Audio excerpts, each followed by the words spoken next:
You ever see those news stories where like a police dog retires? Do you think the dog knows? Does he know that he's retired? Is it like a big day for him? It's just like... They have a cake for him and he's wearing a hat. It's like...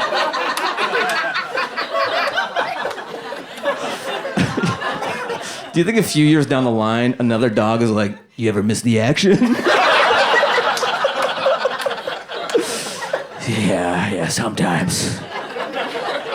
He falls into a depression, he's drinking from the toilet. Pug is like, you're better than this. He's like, I miss it. It's the only thing that would get my lipstick out. They have lipstick dicks, that's why... Oh yeah, I think part of the appeal of porn is that, like, after the guy nuts, like, the video ends. And I think that's what guys like about it. Like, that's the fantasy, just like, and like, on with your day. That's the fantasy of porn. Like, if the cameras kept on rolling, he'd be putting his pants on. She'd be like, so are we, like, gonna go to that thing? He's like, oh, yeah, I want to go. I'm going to check my schedule. And you're like, I don't want to see this. That's why people love James Bond, because he nuts, and then he puts a silencer on a gun. And every guy's like, yeah, that's awesome. He climaxes, and then he fights crime. No one wants to see relationship Bond. He's like putting a silencer on. She's like, we're supposed to go to the art walk. He's like, I'm tracking down Goldfinger. You don't listen, James. He has to let him go away just so he can go to like Nordstrom and like look at, yeah, that's a good color, you know? Just a regular guy, just a middle class guy, and James Bond is in a tux just waiting in the waiting room. What do you do for work? Oh, I'm an assassin. But not today. She's trying on dresses. Just... Oh, yeah. Can I give you my card? Yeah, sure. So it's weird that like Ice-T is on Law & Order, and like LL Cool J is on NCIS. It's funny how like so many rappers are detectives now, and like that's the opposite of rap. Right? They spend their whole lives like, I'm gonna kill you, and yeah, and now they're like, let's break this case wide open. I spent my youth creating crime, now I want to solve it. What better person to crack the case wide open than a rapper who used to do crime? Why did he get hip-hop and I got Dawson's Creek shit? This is my show. I want the fat beats. You holding out on me, dude? So, like, anytime I hear someone is a life coach, I feel like they failed at life. I feel like they needed a life coach to tell them not to do that. Just all the things in the world that you can be, and you choose to be a life coach. It's just so pretentious, too. Like, I'm killing it. I can help. I've mastered this life thing. What if your life coach is, like, 20 years younger than you? He's like, bro, what you gotta do? You're like, I'm gonna kill myself. Where's the train schedule? Call back to earlier? Yeah, thank you. Where's the gas pump? That's for me. Where's the nearest Arco?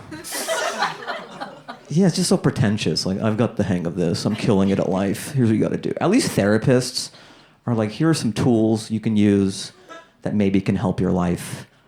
But it's up to you. But life coaches are like, jot this down. Listen, this is what you gotta do.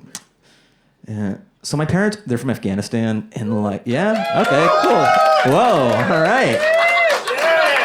That's right. They're not even Afghan. They're just big fans. They're just big fans of the country. You don't have to be from there to rep it hard. So you dropped the ball, white people, tonight. You could have been auxiliary Afghans, but okay, no. So they're like, sometimes explaining certain things to my immigrant mom is just really hard. And this happened. So I was back home for the holidays like a year ago, and we're watching Late Night with Seth Meyers, and the guest came out, and it was RuPaul, right? So everyone's cheering, and then RuPaul sits down, and then my mom goes, what does RuPaul do?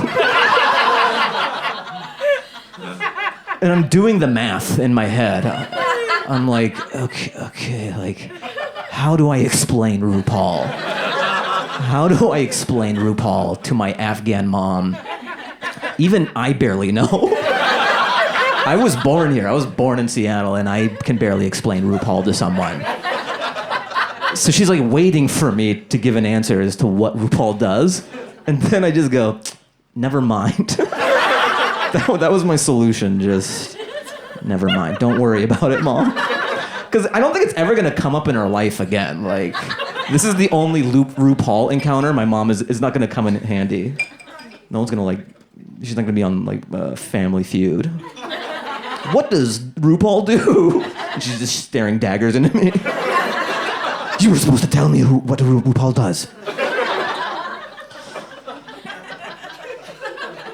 He's a personality, I guess? Okay. So I'm driving around LA, right? Why do they do this? Is it just an LA thing? They make cell towers look like trees. No one's asking for this. And it doesn't even look like a tree. It just looks like a fucked up tree. It looks like a weird tree. If you're driving by one of those, you're not like, oh, that's a tree. It looks weird. Like, if that cell tower was trying to be like an FBI informant, it would get the shit kicked out of it. I'm just like all the other trees. Man, I'm so tired from all the photosynthesis I've been doing. Damn. Just a regular tree. Why do we just do that with cell towers? Why don't we make cars look like turtles? And like dolphins so that the road just looks like the ocean from now on? Just cell towers are unsightly, but there's fucking power lines everywhere. Make homeless people, give them battle axes so they look like Lord of the Rings characters. That's not heroin, that's a potion that he's injecting into his arm. It's giving him 50 hit points. Why are the cell towers are so unsightly, but everything else is totally fine and modern?